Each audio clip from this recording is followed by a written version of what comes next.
Next topic है differentiation. Differentiation क्या होता है?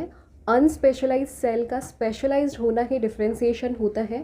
अनस्पेशलाइज्ड सेल में मॉर्फोलॉजिकल चेंज होना, स्ट्रक्चरल चेंज होना और फंक्शनल चेंज होना, जिससे अनस्पेशलाइज्ड सेल स्पेशलाइज्ड सेल में कन्वर्ट हो जाए, उसी को डिफरेंशिएशन बोलते हैं।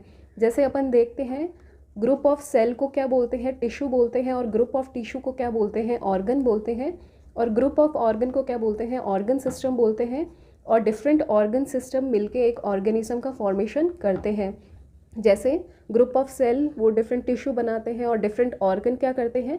ऑर्गन सिस्टम का फॉर्मेशन करते हैं। जैसे अपन ऑर्गन सिस्टम की बात करें, सर्कुलेटरी सिस्टम हुआ जैसे, तो सर्कुलेटरी सिस्टम में जो ऑर्गन प्रेजेंट होते हैं, हार्ट हुए, ब्लड वेसल्स हुई, तो जो ऑर्गन है वो मिलके ऑर्गन सिस्टम का फॉर्मेशन करते हैं। और ऐसे ही डिफरेंट ऑर्गन सिस्टम जैसे एक्सक्रीटरी सिस्टम हुआ, रिप्रोडक्टिव सिस्टम हुआ, सर्कुलेटरी सिस्टम हुआ, ये सब मिलके क्या करते हैं? बॉडी का फॉर्मेशन करते हैं। तो यहाँ पे क्या होता है? टिश्यू तक तो क्या होते हैं? डिफरेंट सेल्स होते हैं और उनका क्या होता है? डिफरेंशिएशन होता है। और डिफरेंशिएशन से डिफरेंट एक्टोडर्म, मीजोडर्म और एंडोडर्म से ऑर्गन्स का फॉर्मेशन होता है। और ऑर्गन्स में भी फर्दर क्या होते हैं? डिफरेंशिएशन होता है, जिससे ऑर्गन सिस्टम का फॉर्मेशन होता है। तो इसी प्रोसेस को, जिससे एक अनस्पेशलाइज्ड सेल क्या हो जाता है? स्पेशलाइज्ड हो जाता है। वो एक पार्टिकुलर फंक्शन परफॉर्म करता है, एक पार्टिकुलर स्ट्रक्चर अटेन कर लेता है, मॉर्फोलॉजिकली चेंज हो जाता है, उसी को क्या बोलते हैं? डिफरेंशिएशन बोलते हैं। और डिफरेंशिएशन के लिए जो फैक्टर रिस्पॉन्सिबल होता है वो क्या है? टिश्यू स्पेसिफिक प्रोटीन होता है। जो सेम जीनोटाइप की सेल्स होती हैं वो टिश्यू स्पेसिफिक प्रोटीन की प्रेजेंस में डिफरेंट फिनोटाइप एज्यूम कर लेती हैं, और उसी को अपन क्या बोलते हैं? स्पेशलाइजेशन बोलते हैं या फिर डिफरेंशिएशन बोलते हैं। डिफरेंशिएशन के लिए जो प्रोसेस होती हैं उनको देखते हैं। सबसे पहले एम्ब्रियोनिक इंडक्शन होता है, जो अपन ऑलरेडी पढ़ चुके हैं। यहाँ पे जो इंड्यूसर सेल्स होती हैं वो इवोकेटर रिलीज करके रेस्पॉन्सिव टिश्यू को इंड्यूस करती हैं ताकि वो डिफरेंशिएशन स्टार्ट करे। और उसके बाद में अपन ने पढ़ा था कंपिटेंस। कंपिटेंस क्या होता है? जो रेस्पॉन्सिव टिश्यू होती है उसकी जो एबिलिटी, उसकी जो कैपेसिटी होती है इवोकेटर के प्रति रेस्पॉन्ड करने की, उसी को कंपिटेंस बोला था।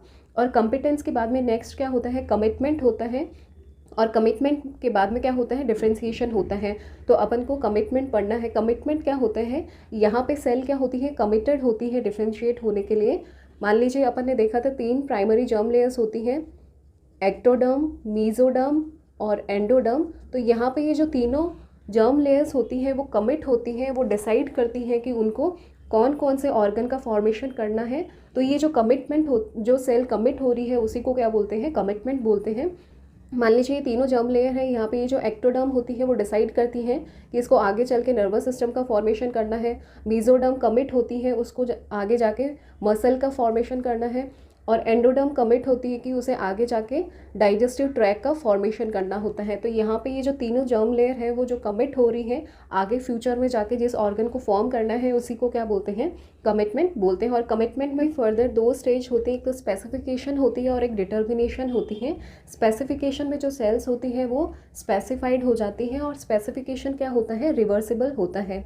मान लीजिए यहाँ पे कोई सेल है ए, वो उसने डिसाइड किया कि फ्यूचर में वो किडनी का फॉर्मेशन करेगी, बट जब वो देखती है कि उसके आसपास जो सेल्स हैं बी और सी वो मसल सेल्स का फॉर्मेशन कर रही है, तो वो अपना जो फेट है उसको क्या कर लेगी?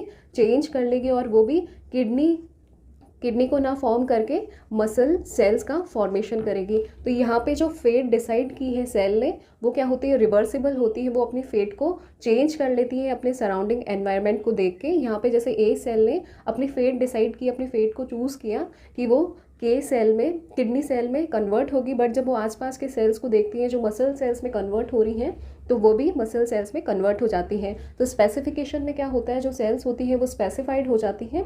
और स्पेसिफिकेशन क्या होता है? रिवर्सिबल होता है। यहाँ पे जो सेल ने फेट डिसाइड की है वो क्या हो जाती है? चेंज हो जाती है अपने सराउंडिंग के एनवायरनमेंट को देख के। स्पेसिफिकेशन के बाद में नेक्स्ट होता है डिटर्मिनेशन। यहाँ पे सेल ने जो फेट को चूज़ किया है उसके लिए वो डिटरमाइंड होती हैं। मान लीजिए कोई सेल है ए, इसने अपने फेट को चूज़ किया है कि इसको आगे जाके मसल सेल्स का फॉर्मेशन करना है। तो ये एक बार अपना फेट चूज़ करने के बाद डिटरमाइंड होती है, ये वापस क्या रिवर्सिबल नहीं होगी। जैसे अपन ने स्पेसिफिकेशन में देखा था, वहाँ पे एक बार फेट को चूज़ करने के बाद में जो सेल्स होती हैं वो रिवर्सिबल हो जाती है, अपने फेट को चेंज कर लेती हैं। बट डिटर्मिनेशन में ऐसा नहीं है। यहाँ पे एक बार पार्टिकुलर फेट को चूज़ कर लिया तो वो डिटरमाइंड हो जाती है, वो उसी फेट पे वर्क करेगी और उसी डिसाइडेड फेट से उसी सेल्स का फॉर्मेशन करेगी, और ये क्या होती है, इरिवर्सिबल प्रोसेस होती है।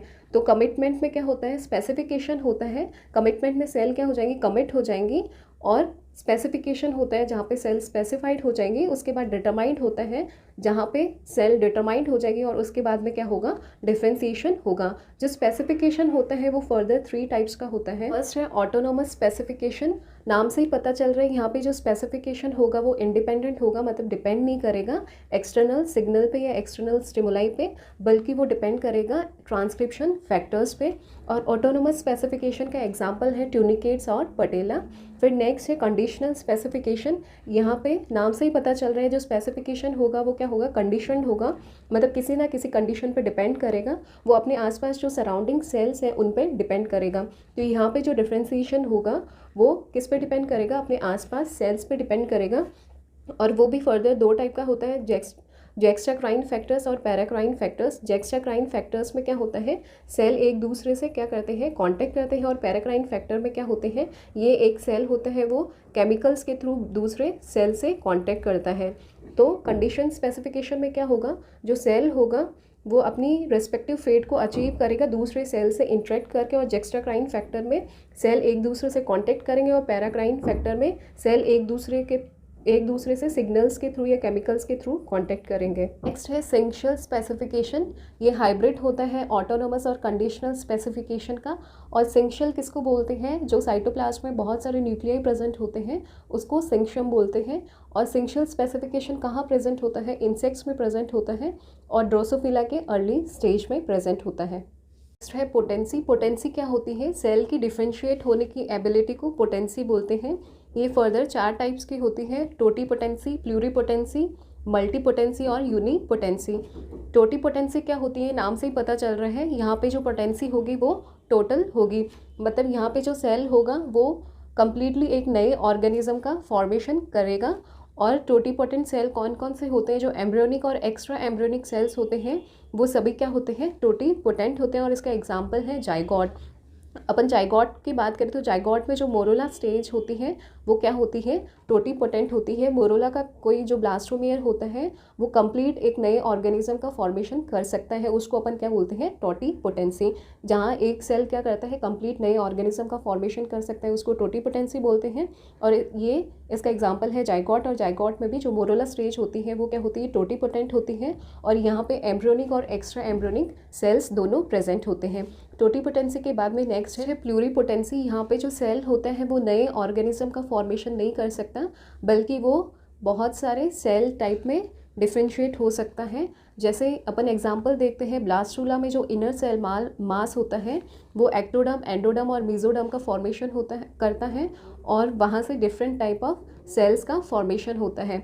तो प्लूरीपोटेंसी का एग्जाम्पल क्या होता है, ब्लास्टूला में जो इनर सेल मास होता है जिससे फर्दर क्या होते हैं, एक्टोडर्म, एंडोडर्म और मेसोडर्म का फॉर्मेशन होता है, वो क्या होता है, प्लूरीपोटेंट होता है। और टोटीपोटेंसी और प्लूरीपोटेंसी में क्या डिफरेंस है, टोटीपोटेंसी में जो सेल होता है, जो ब्लास्टोमेयर होती है वो एक नए ऑर्गेनिज्म का फॉर्मेशन कर लेती है। और प्लूरीपोटेंसी में क्या होता है, एक कंप्लीट नए ऑर्गेनिज्म का फॉर्मेशन नहीं होता, बल्कि बहुत सारे सेल्स का डेवलपमेंट हो सकता है। एक सेल से क्या होंगे, बहुत सारी सेल डेवलप हो जाएंगी, और इसका एग्जाम्पल है inner cell mass of blastula. Next है मल्टीपोटेंट। मल्टीपोटेंट का एग्जाम्पल है अडल्ट स्टेम सेल। यहाँ पे जो सेल्स होंगे वो डेवलप हो जाएंगे मल्टीपल सेल्स में। और यहाँ पे प्लूरीपोटेंट और मल्टीपोटेंट में क्या डिफरेंस है, प्लूरीपोटेंट में भी क्या थे, मल्टीपल सेल डेवलप हो रहे थे, और मल्टीपोटेंट में भी क्या हो रहे हैं, मल्टीपल सेल डेवलप हो रहे हैं। बट मल्टीपोटेंट में जो मल्टीपल सेल डेवलप्ड होंगे वो क्या होंगे, क्लोजली रिलेटेड होंगे, एक दूसरे से क्या होंगे, क्लोजली रिलेटेड होंगे। जैसे अपन एग्जांपल देखते हैं, जो बोन मैरो होता है वो सिर्फ ऐसे सेल्स का फॉर्मेशन करता है जो ब्लड का फॉर्मेशन करते हों। तो बोन मैरो ऐसे सेल, उनसे ऐसे सेल राइज होते हैं जो ब्लड का फॉर्मेशन करते हो। तो यहाँ पे जो मल्टीपोटेंट सेल में जो सेल का फॉर्मेशन हो रहा है वो क्लोजली रिलेटेड होते हैं। नेक्स्ट होते हैं यूनिपोटेंसी। यूनिपोटेंसी नाम से ही पता चल रहा है कि यहाँ पे सिर्फ एक टाइप के सेल का फॉर्मेशन होगा, जैसे स्किन यूनिपोटेंट सेल। तो 4 टाइप की पोटेंसी होती है, टोटीपोटेंसी, प्लूरीपोटेंसी, मल्टीपोटेंसी और यूनिपोटेंसी। टोटीपोटेंसी में क्या होता है, एक सेल से क्या होगा, कंप्लीट ऑर्गेनिज्म का फॉर्मेशन हो जाएगा। और इसका एग्जांपल एम्ब्रियोनिक और एक्स्ट्रा एम्ब्रियोनिक सेल्स दोनों होते हैं। और इसका एग्जांपल जाइगोट में जो मोरूला होता है वहाँ तक क्या होती है, जाइगोट में टोटीपोटेंसी प्रेजेंट होती है। फिर मोरूला के बाद में क्या होती है, ब्लास्टूला स्टेज आती है, और ब्लास्टूला में जो इनर सेल मास होते हैं वो प्लूरीपोटेंसी का एग्जाम्पल होते हैं। और इनर सेल मास से फर्दर एक्टोडर्म, एंडोडर्म और मीजोडर्म का फॉर्मेशन होता है। प्लूरीपोटेंसी से हालांकि एक सेल से कंप्लीट ऑर्गेनिज्म का फॉर्मेशन नहीं होता, बट जो सेल्स होती हैं वो डिफरेंट सेल टाइप का फॉर्मेशन कर सकती हैं। और मल्टीपोटेंसी में भी क्या होती है, जो सेल होती है वो मल्टीपल सेल टाइप का फॉर्मेशन कर लेती हैं। बट यहाँ पे जो मल्टीपल सेल टाइप फॉर्म हो रही हैं वो क्या होती है, क्लोजली रिलेटेड होती हैं। जैसे अपन एग्जांपल देखते हैं, बोन मैरो से जो सेल का फॉर्मेशन हो रही है वो सभी ब्लड फॉर्मिंग सेल्स होती हैं। और यूनिपोटेंट का अपन बात करें तो यहाँ पे सिर्फ एक टाइप के सेल का फॉर्मेशन होगा। जैसे एग्जांपल है स्किन यूनिपोटेंट सेल।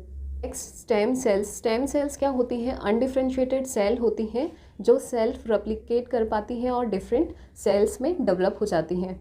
सेल्स होती है वो 3 टाइप की होती हैं। फर्स्ट है एम्ब्रियोनिक स्टेम सेल्स।